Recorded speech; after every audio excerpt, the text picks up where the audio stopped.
আসসালামু আলাইকুম আমার অত্যন্ত শ্রদ্ধেয় প্রিয় ভিউয়ার্স, আশা করি সবাই ভালো আছেন। তো আজকে আমি আপনাদেরকে খুবই ইন্টারেস্টিং একটি ইঞ্জিনের রূপ দেখাবো, যেটা সব ইঞ্জিনেই আসে এবং আপনারা সবাই এটা নিরাময় করতে পারবেন। তো আশা করছি সম্পূর্ণ ভিডিওটি দেখবেন। তো ভিডিওটি দেখলে অনেক কিছু বুঝতে পারবেন এবং শিখতে পারবেন। তো আপনার বাড়িতে থাকা 4 HP বা যে কোনো ইঞ্জিনই থাকুক না কেন, যদি এরকম সমস্যা আসে তাহলে সেটা আপনি নিজে নিজেই সমস্যা সমাধান করে নিতে পারবেন। তো আজকের যে রূপটি ছিল সেটা হচ্ছে গিয়ে এই ইঞ্জিনটির স্টার্টিং সমস্যা আসছে। তো স্টার্টিং সমস্যা আসছে, তো সেক্ষেত্রে আপনি বুঝবেন কীভাবে? এখন যদি ধরুন আপনার রিং পিস্টন হেডের কম্বিনেশন সব কিছুই ঠিক আছে, তারপরও স্টার্টিং সমস্যা, এবং আপনার নজলে আগে তেলের শব্দ ছিল কিন্তু এখন আর নেই, হঠাৎ করে তেলের শব্দও নেই, ইঞ্জিন স্টার্টও হচ্ছে না এবং লাইনেও কিন্তু বাতাস নেই। তো সেরকম সমস্যায় হলে আপনি যে কাজটি করতে হবে সেটা হচ্ছে, এই যে দেখুন আমাদের যে একটি নজেল, এই নজেলটি আমরা এখন খুলব। তো নজেলটি খোলার পরে আমরা এই নজেলটি দেখবো আসলে নজেল জাম আছে কিনা। তো আপনার ইঞ্জিনে যখন তেলের শব্দ হঠাৎ করে মিসিং হয়ে যায়, সেক্ষেত্রে আমাদের এই নজেলের সমস্যা। এই নজেল আমাদের দেখতে হবে, কারণ এই নজেল থেকেই কিন্তু তেলের শব্দ মিসিং হয়ে যায়, এবং তেলের শব্দ মিসিং হওয়ার কারণ হচ্ছে গিয়ে আমাদের নজেল জাম হয়ে যায়।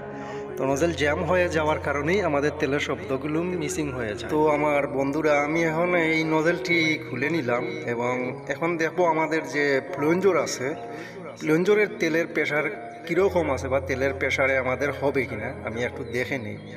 তো আগে আমি প্লঞ্জরটি চেকিং করে নেই। তো আপনারা চাইলে এভাবেই চেকিং করে নেবেন, এভাবে ভালো করে টিপ দিয়ে ধরে দেখবেন আসলে কতটুকু প্রেশার আপনি অনুমান করে নেবেন। তো এখন আমি ইঞ্জেক্টরটি খুলে নিচ্ছি। এই যে দেখুন, ইঞ্জেক্টরটি খুলে তারপর নজেল দেখাবো আপনাদেরকে আসলে নজেলটি কেমন আছে। তো এখন আমাদের ইঞ্জেক্টরটি খোলা হয়ে গেল। তো এই যে দেখুন, আমি যে ইঞ্জেক্টরটি খুললাম, তো এখানে অত্যন্ত প্রচুর পরিমাণে ময়লা লেগে এখানে জ্যাম হয়ে আছে। এই যে দেখুন, নজেলটি একটু আঘাত করে বের করতে হবে।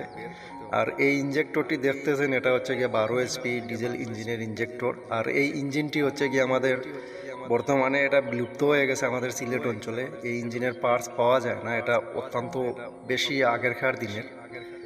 এই যে দেখুন, নজেলটি একদমই বিরাট অবস্থায় জ্যাম হয়েছে, যেটা প্লাস দিয়ে এখন টেনে আমি ওটাকে দেখবো খোলা যায় কিনা। ওটা খুলে তারপরে ওয়াশিং করে নেব।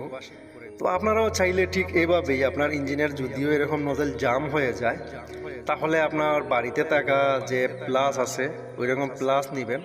প্লাস দিয়ে আপনি চেষ্টা করবেন যাতে ওইটার জ্যামটি খুলে যায়। আগে তেলে ভিজিয়ে নেবেন নজেলটি। আর যদিও তারপরেও হার্ড হয়, সেক্ষেত্রে আপনারা ওই নজেলটি পুরোটাই আপনারা আগুনের মধ্যে ফেলে দিবেন। আগুনে ফেলে দিয়ে প্রচুর পরিমাণে হিট করে তারপরে ওটা প্লাস দিয়ে ধরে আনবেন। আর একদিকে সতর্কতা অবলম্বন করবেন যাতে আপনার হাতে না লাগে। তারপরে আপনারা টান দিবেন, দেখবেন যে বেরিয়ে আসবে, আগুনের হিট পেয়ে এটা বেরিয়ে আসবে। তো এখন আমরা এই ইঞ্জেক্টরটি টাইট করব। তো এরকম আপনারা যদি ইঞ্জেক্টর খুলেন বা নজেল পরিষ্কার করে দেন, জাম পরিষ্কার করে দেন, সেক্ষেত্রে আপনারা ইঞ্জেক্টরটি ভালো পরিমাণে টাইট করবেন। যদি ইঞ্জেক্টর ঢিলা হয়ে থাকে, সেক্ষেত্রে নজেলও জাম হবে এবং আমাদের ওই ইঞ্জেক্টরের ফাঁক দিয়ে ডিজেল লিকেজ করবে। তো আমাদের বিশেষ করে এই ইঞ্জেক্টর ভালো করে টাইট করতে হবে। তো ভিডিওটি অবশ্যই আপনারা দেখবেন। আর যে কোনো ইঞ্জিনই হোক, আপনার 12 HP, 20 HP, 25 HP, আপনার 4 HP, তো এরকম নজেল জাম হলে আপনি নিজে নিজেই আপনার ইঞ্জিনের নজেলটি কাজ করে নিতে পারবেন। তো এখন আমাদের এই যে ধরুন নজেল পিন, এটার যে বল আছে এটা ভিতরের দিকে চলে যায়, আবার বাহিরেও আসে।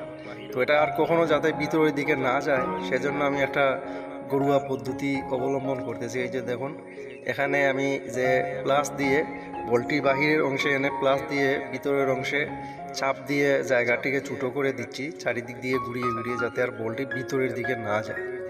তো এই যে আমি এখানে এই কাজটি করলাম। তো আপনারাও ঠিক এভাবে করতে পারেন, করলে আপনারও সমস্যা নেই, আর না করলেও কোনো সমস্যা নেই।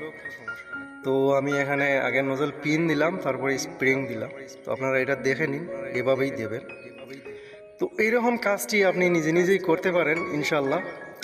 আর যদি আমার এই ভিডিওটি আপনাদের ভালো লাগে, অবশ্যই একটু শেয়ার করে দেবেন এবং ভিডিওতে একটি লাইক করে দেবেন।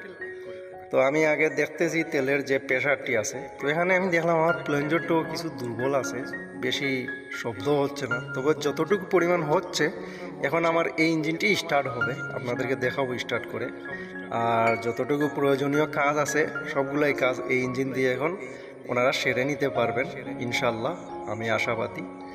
তো এটাই ছিল আমাদের আজকের এই বিষয় নিয়ে ভিডিও। তো জানি না আপনাদের কাছে কেমন লেগেছে, তো ভিডিওটি কেমন লেগেছে অবশ্যই কমেন্টে বলবেন। আর আপনার যদিও কোনো মতামত থেকে থাকে বা ইঞ্জিন সম্পর্কে কোনো ধরনের সমস্যার সমাধান যদি না পেয়ে থাকেন এবং যদিও পেতে চান সামনে বা এখনই আপনার প্রয়োজন, সেক্ষেত্রে কমেন্টে বলতে পারেন যে আপনার ইঞ্জিন সম্পর্কে কী কী সমস্যা সমাধানের প্রয়োজন। ইনশাল্লাহ আমি কমেন্টে চেষ্টা করব আপনাদেরকে সবগুলো বিষয়ের সমস্যার সমাধান করে দিতে।